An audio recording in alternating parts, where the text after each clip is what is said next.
Welcome to Harshita commerce classes. मैं हर्षिता गुप्ता। आज के हमारे लेक्चर का टॉपिक है insurance law and account. Unit 2 मैंने ली है। यूनिट 2 का ये पार्ट 2 है। इसमें मैंने 30 मोस्ट इंपॉर्टेंट MCQs लिए हैं। चलिए ये अपने टॉपिक को डिस्कस करते हैं। पहला जो हमारा जो क्वेश्चन है वो है कि insurance plan includes. Insurance plans में कौन कौन से प्लान इंक्लूड होते हैं।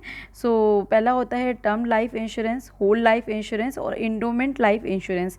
ये 3 प्लान जो होते हैं वो हमारे लाइफ इंश्योरेंस के, और इसमें एक और भी होता है student, annuity plan. Annuity plan भी हमारे लाइफ इंश्योरेंस के प्लान में इंक्लूड होता है। तो ये 4 टाइप के प्लान होते हैं। इसमें ऑप्शन में एक नहीं दिया हुआ है, मैं आपको बता देती हूँ।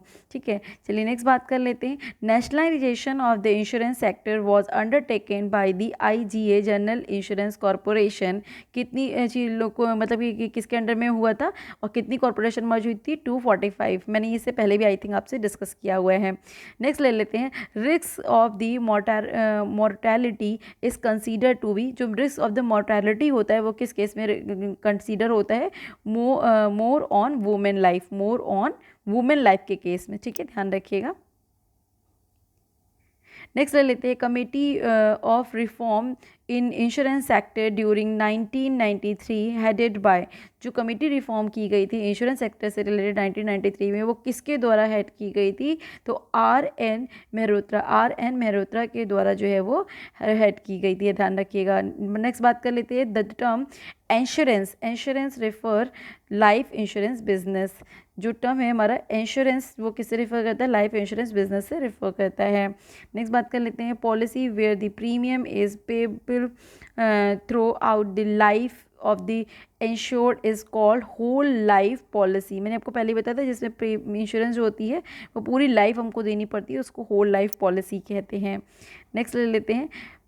With profit policy is term known as participating policy. ठीक है, ध्यान रखिएगा। विद प्रॉफिट पॉलिसी जो होती है is a participating policy. Next MCQ ले लेते हैं।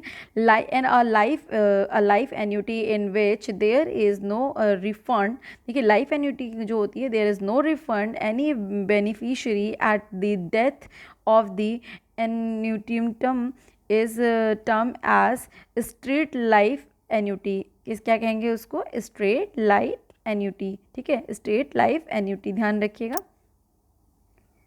नेक्स्ट MCQ ले लेते हैं। The whole life plan in India. The whole life plan India जो होता है हमारा किससे रिलेटेड होता है? Pay death benefit only when ever it's occur. हमें कब पे होता है? जब डेथ बेनिफिट्स होते हैं उसके केस में अगर होता है। ठीक है, तो what are with profit policy. Profit policy किसके उसमें रहती है? Policy under which bonus is paid. ध्यान रखिएगा, पॉलिसी वो पॉलिसी जो बोनस पे करते हैं। ठीक है, नेक्स्ट ले लेते हैं। Group insurance is ideally situated for covering. Group insurance उसको किससे सिचुएटेड होते हैं? हमारे वीकर सेक्शन से सोसाइटी, वीकर सेक्शन जो सोसाइटी से रिलेटेड होते हैं, या फिर एम्प्लॉयर और एम्प्लॉय ग्रुप से रिलेटेड होते हैं ग्रुप इंश्योरेंस। ठीक है, तो ध्यान रखिएगा ये चीज़। नेक्स्ट MCQ ले लेते हैं। इज, अब यहाँ पे पूछा गया is appointing of nominee under the policy. जो नॉमिनी अपॉइंट करता है पॉलिसी के अंडर में उसे क्या कहते हैं? नॉमिनेशन कहते हैं। ठीक है, नेक्स्ट MCQ ले लेते हैं। तो यहाँ पे नेक्स्ट MCQ हमसे पूछा गया है, यहाँ पे पूछा गया द फिर dash has to right to receive the amount insured in the event of the death of the insured वाला। ठीक है, तो यहाँ पे मतलब क्या पूछा गया कि जब एक जो इंश्योर्ड होता है, जो इंश्योरेंस करा रहा होता है, उसकी डेथ हो जाती है तो वो अमाउंट किसको मिलती है? तो नॉमिनी को मिलती है। ठीक है, नेक्स्ट ले लेते हैं। Identification of the sources of hazard will be done by the risk manager. ठीक है, ध्यान रखिएगा कौन होता है? Risk manager. किसके द्वारा किया जाता है? Risk manager. आइडेंटिफिकेशन जो की जाती है। नेक्स्ट MCQ ले लेते हैं। Nomination can be done only by. Nomination किसके द्वारा किया जाता है? पॉलिसी होल्डर के द्वारा। Who is major holding policy brand own name is policy holder. जो भी पॉलिसी होल्डर होता है, नॉमिनेशन जो होता है उसी के द्वारा किया जाता है। चलिए नेक्स्ट MCQ ले लेते हैं कि under nomination nominee get only the right to receive the policy money in the case of. कब देखिए नॉमिनेशन का मतलब क्या होता है, जो नॉमिनी होता है वो तभी अमाउंट रिसीव कर पाएगा जो जिसके पॉलिसी होल्डर की जब डेथ हो जाएगी। तो इवेंट कैसा होना चाहिए, इवेंट ऑफ डेथ। नेक्स्ट चलिए एमसीक्यू ले लेते हैं। यहाँ पे पूछा गया dash is mean there by the beneficial interest right and title under the policy get transfer from assignor to assignee. उसको क्या कहते हैं, असाइनमेंट कहते हैं। जब असाइनर से असाइनी को ट्रांसफ़र होते हैं बेनिफिशियल इंटरेस्ट, तो उसको क्या कहेंगे, असाइनमेंट कहेंगे। नेक्स्ट ले लेते हैं एमसीक्यू। नेक्स्ट एमसीक्यू हमारा है कि यहाँ पे डैश का पूछा गया है कि policy holder who transfer the title of the policy, उसको असाइनर कहते हैं, ध्यान रखिएगा। जो मतलब वो पॉलिसी होल्डर जो ट्रांसफ़र करता है title of the policy, so उसको असाइनर कहते हैं। And is the person who derives the title from the assignor, so उसको असाइनी कहते हैं, ठीक है, ध्यान रखिएगा। नेक्स्ट ले लेते हैं, can be done by more endorsements on the policy और by the separate duly stamped deed, तो उसको क्या कहेंगे, असाइनमेंट कहेंगे, ठीक है। चलिए नेक्स्ट एमसीक्यू ले लेते हैं। नेक्स्ट एमसीक्यू हमारा है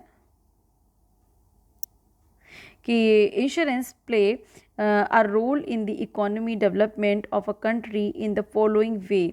सो अब इंश्योरेंस कैसे रोल प्ले करता है, release the capital, new investment increase, job potential increase, ठीक है, एंड हमारा money collected in the investment in the infrastructure. तो ये 4 पॉइंट होते हैं जो हमारे इकोनॉमी डेवलपमेंट में रोल प्ले करता है, ठीक है। चलिए नेक्स्ट बात कर लेते हैं, the document which contain in the terms of the condition of the life insurance contract. So life insurance वो डॉक्यूमेंट जिसमें लाइफ इंश्योरेंस कॉन्ट्रैक्ट से रिलेटेड सारी टर्म्स एंड कंडीशन लिखी होती है, उसको क्या कहते हैं, लाइफ इंश्योरेंस पॉलिसी। नेक्स्ट ले लेते हैं, the person to whom the policy proceeds will be paid at the event of the death of the insured is known as beneficiary, उसको क्या कहेंगे, बेनिफिशियरी, ठीक है। नेक्स्ट एमसीक्यू ले लेते हैं, dash is a person who sent the proposal from taking the insurance policy and pay the premium, उसको क्या कहते हैं, प्रपोजर कहते हैं, ठीक है। सो ध्यान रखिएगा उसको क्या कहते हैं, प्रपोजर कहते हैं। नेक्स्ट एमसीक्यू ले लेते हैं, the cash value of the policy paid by the company upon the surrender of the policy before it become payable by the maturity is known as cash surrender of the value। that means कि अगर हमारी जो policy की cash money हम company से पहले ही, policy की maturity से पहले ही ले लेते हैं, तो उसको cash surrender of the value कहते हैं। नेक्स्ट ले लेते हैं कि one who share the risk under the insurance policy of a policy is known as co insurer, ठीक है, को इंश्योरर। कौन रिस्क बेयर करता है, को इंश्योरर। नेक्स्ट ले लेते हैं, the period of time on which the policy will normally remain is existence is known as policy term, ठीक है। क्या होगा उसका आंसर, पॉलिसी टर्म, मतलब जिसमें हमें नॉर्मली जितनी भी हमारे टर्म्स एंड कंडीशंस होती हैं उसको पॉलिसी टर्म कहते हैं, ठीक है। And what is mean claim under the insurance policy, so demand fulfil insurer obligation, ठीक है। डिमांड किसकी, जो भी हमारी डिमांड होती है इंश्योरेंस पॉलिसी क्लेम जो होता है अंडर, उसमें क्या होता है, a demand fulfil the insurer obligation, ठीक है। नेक्स्ट ले लेते हैं, memorandum added the policy avoiding some alternatives or to the terms of the policy is known as endorsement, ठीक है, ध्यान रखिए उसको क्या कहेंगे, endorsement कहेंगे। नेक्स्ट एमसीक्यू ले लेते हैं, in which the following types of the insurance should be insurable interest be present only at the time of when the policy taken life insurance. ध्यान रखिएगा, जब हमारा किसी भी चीज़ में, जैसे मान लीजिए हम किसी भी चीज़ का इंश्योरेंस करा रहे हैं, तो हमारा जब उसमें इंश्योरेबल इंटरेस्ट होगा, सो ही हम उसकी लाइफ इंश्योरेंस पॉलिसी लेंगे, ठीक है।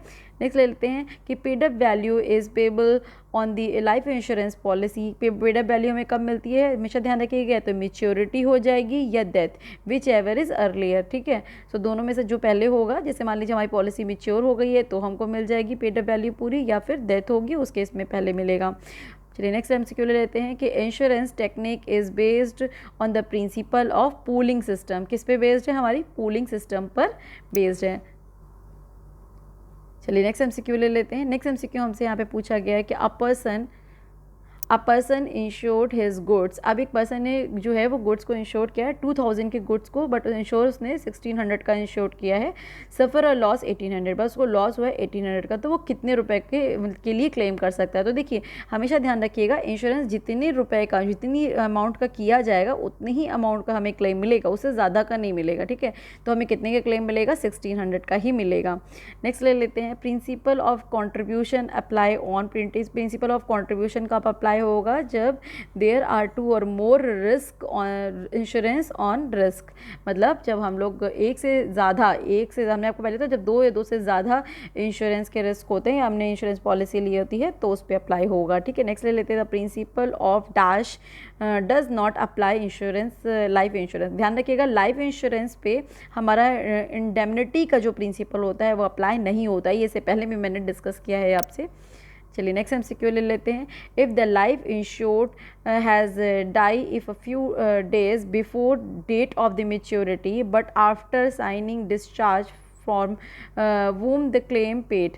सो देखिए यहाँ पे क्या पूछा गया है कि हमारी जो इंश्योरेंस पॉलिसी की ड्यू डेट से पहले अगर कोई किसी की डेथ हो जाती है, but after signing the discharge from the, मतलब बट उसने पेपर साइन कर दी, तो अमाउंट जो है वो किसको क्लेम मिलेगी, हमारे नॉमिनी को, ठीक है, तो ध्यान रखिएगा। नेक्स्ट ले लेते हैं, what is a proposal. So proposal क्या होता है, बोथ आर रिक्वेस्ट और and can offer to enter the insure contract, तो उसको क्या कहेंगे, हम प्रपोजल कहेंगे। सो इस टॉपिक के पूरे साथ में मैंने जितने भी इंपॉर्टेंट MCQs थे मेरे अकॉर्डिंग जो मुझे लग रहे थे इंपॉर्टेंट है, मैंने वो लेके आपकी पूरी यूनिट 2 कंप्लीट कर दी है। नेक्स्ट वीडियो मेरा यूनिट 3 से रिलेटेड होगा एंड यूनिट 4, ठीक है। सो मैं आपकी कवर कर दूंगी आज ही। चलिए आज के लिए इतना ही, अगर आपको वीडियो अच्छा लगे तो प्लीज़ लाइक करिए, शेयर करिए एंड सब्सक्राइब करिए। Thank you students.